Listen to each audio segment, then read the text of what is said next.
Live. Welcome to Going Viral. This is episode 1 of Social 20-1 in an Empty Classroom. Today we're talking about the interwar period. What happens after World War I? It's kind of important for understanding what happens in World War II. So ending the Great War. We have a series of armistices between the Allies and their adversaries, which ends the fighting in World War I. 29th of September 1918. Bulgaria signs an armistice of Salinka. This brings Bulgaria out of the war. 30th of October 1918. We have the armistice of Mudros. This is where Turkey leaves the war, or the Ottoman Empire, which dissolves after this. A few days later, 3rd of November 1918, the armistice of Villa Giusta with Austria-Hungary. A few days later, November 11th, 1918, we see the armistice of Raton's with Germany. Essentially, it's a domino sequence. As they start to pull out of the war, Germany has no choice but to end as well. This officially marks the end of World War I and leads to the Paris Peace Conference. So, Paris Peace Conference, the peace talks began in Paris in January 1919. Only winning nations are invited. Germany doesn't get to come. They lost. Tough luck. So they begin their meetings on the 12th of January 1919. The heads of government, foreign ministers, they all come to talk about how is this peace settlement going to look. So from France, we have Georges Clemenceau, Lloyd George from Britain, Woodrow Wilson from USA, and Vittorio Emanuele Orlando from Italy. They're here trying to essentially monopolize what happens. They want to be the people who are making the big decisions. Main goals of the Paris Peace Conference. And you can see in the picture, that's in the Hall of Mirrors in Versailles. One main goal, allow for all ethnic people to have their own homelands. Quite significant in our discussion, we talk about things like ethnic nationalism, self-determination movements. The belief here is that if you share those aspects of a nation, then you deserve your own sovereign land. Europeans and Americans are worried about the spread of communism from Russia. Again, Russia just had their revolution, so the rest of the world is a little fearful of what's happening there. France is fearful of a strong Germany, and the Allies feel that Germany should have to pay for the war. So we see the war guilt clause, and Germany really getting hit here. Major products of the conference. Number 1, the Covenant of the League of Nations, approved in a revised version on the 28th of April, 1919. League of Nations is our first kind of big supranational organization. So, supranational.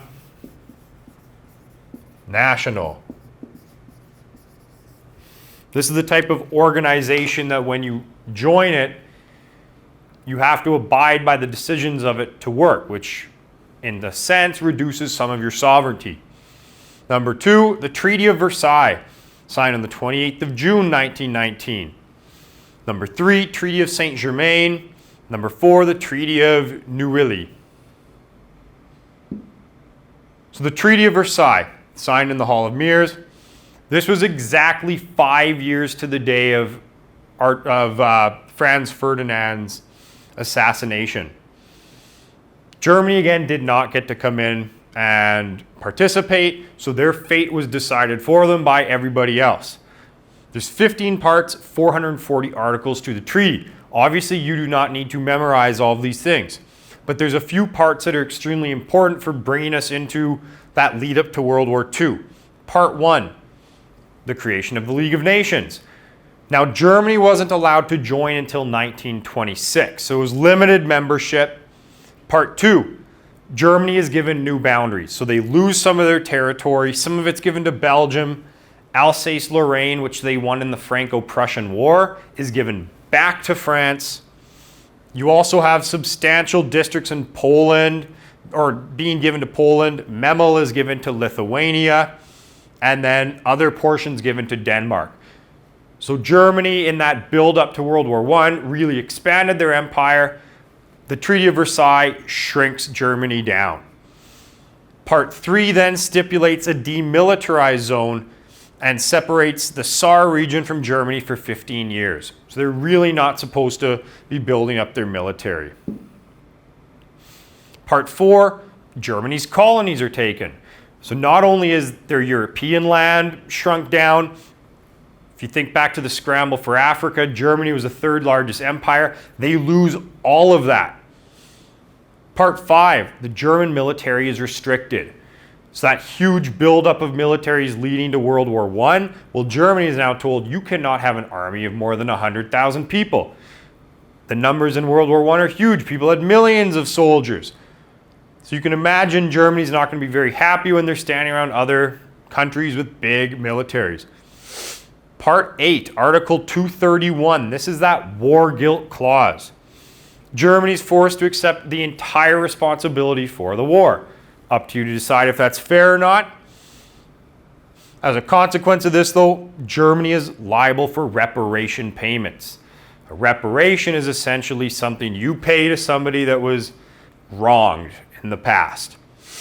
So here's a cartoon showing the way people were looking at it. Germany's being crushed by the weight of it. Treaty of Saint-Germain, signed by representatives of Austria and the Allied powers. So this is signed at Saint-Germain near Paris, 10th of September 1919. What this treaty does is it breaks up the Habsburg Empire. So the Austro-Hungarian Empire was fairly significant. From this point on, it does not exist. Some of the countries that we see gaining independence here: Czechoslovakia, Poland, Hungary, Kingdom of the Serbs, Croats, and the Slovenes, or Yugoslavia. So all these nations that were a part of the Austro-Hungarian Empire now are independent. Eastern Galicia, Trento, Southern Tyrol, Trieste, and Istria were also ceded. The military clause then limits Austria's volunteer army to 30,000 men. It breaks up the navy, distributes it amongst the Allies, and makes Austria liable for reparations. Now, Austria-Hungary did not ever pay any money into that. Main thing here, though, is that these big empires that existed prior to World War I, after the war, you now have a bunch of different countries. The Treaty of Neuilly. This is signed between Bulgaria and the Allied powers. What Bulgaria has to do is give away some of their land. So they're giving land to Yugoslavia and to Greece. What this does also is deprives Bulgaria of an access point to the Aegean Sea. So while they used to be able to access the sea from here, now they cannot. They only have access to the Black Sea. With this land transfer, you see 300,000 people moving between lands now, or given different ownership, you could say. The army was also reduced, limited to 20,000 men. Reparations were paid, 75% of which were later remitted. So the League of Nations and Woodrow Wilson's 14 points. Now, if you remember, Woodrow Wilson is the President of the United States. Prior to World War I, or during World War I, Woodrow Wilson tried to keep themselves out of the war for as long as they could. When the war ends, Woodrow Wilson takes some of this leadership role. So he had a vision for a stable, long-lasting peace in the world. Some of the points: so he outlined a policy of free trade, open agreements, and democracy. Going back to that idea of people having like an ethnic homeland, he thought that national self-determination was something to be encouraged, so especially in areas like the Balkans. He called for international disarmament, so getting rid of weapons, that demilitarization. He wanted the creation of a Polish state, redraw Europe's borders along ethnic lines, and then also form this big organization where countries would be represented. 14 points also calls for the restoration of territories conquered in the war. So, the 14 points. No secret agreement between countries. Diplomacy shall proceed in the public view. Number 2, freedom to navigate the seas outside of territorial waters in peace and war. Britain kind of had that Pax Britannica Britannica, domination of the sea. We saw the unrestricted warfare taking place.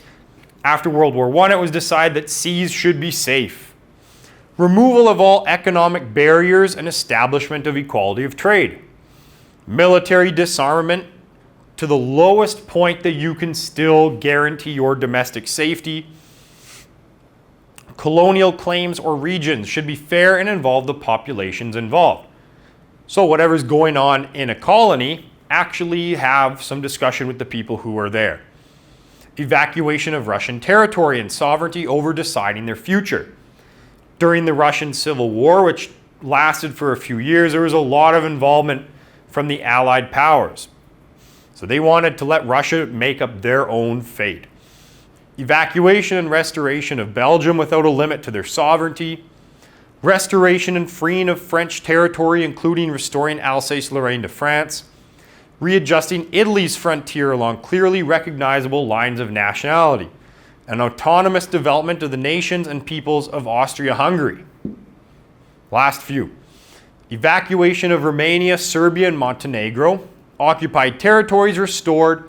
Access to the sea accorded to Serbia. Relations among Balkan states determined by friendly council along historically established lines of allegiance and nationality, sovereignty of said states. Number 12, autonomy of states within the Ottoman Empire, including the sovereignty of Turkey, and then opening of the Dardanelles to free passage and commerce. That's where Gallipoli campaign took place. 13, Polish sovereignty in areas inhabited by Polish populations. And 14, formation of a League of Nations to protect the independence of countries. You do not have to memorize the 14 points. The key takeaway here is that this aspect of sovereignty and self-determination for different nations is the center of these 14 points. That belief in different nations having their own sovereignty. Now, the League of Nations. So it's founded 10th of January 1920 as a result of the Paris Peace Conference. The whole goal here is if you have enough countries coming together and cooperating, you're going to avoid another war. World War I sucked for people. If you can avoid another one, well, that's going to be great. It existed from 1934 to, from 28th of September 1934 to the 23rd of February 1935. It had 58 members. So at its peak, it had 58 countries. However, one country was not a part of it, and this was the United States. Even though Woodrow Wilson, being the American president, was kind of the brainchild of this, they never joined. So this whole idea of promoting collective security was not popular amongst most Americans. So he was never able to convince the USA to join the League.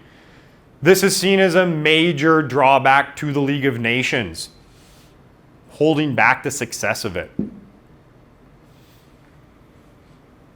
Here's a map of Europe before and after World War I. Main difference, you see the breakup of empires after World War I, and you see a whole bunch of new sovereign nations. That's it.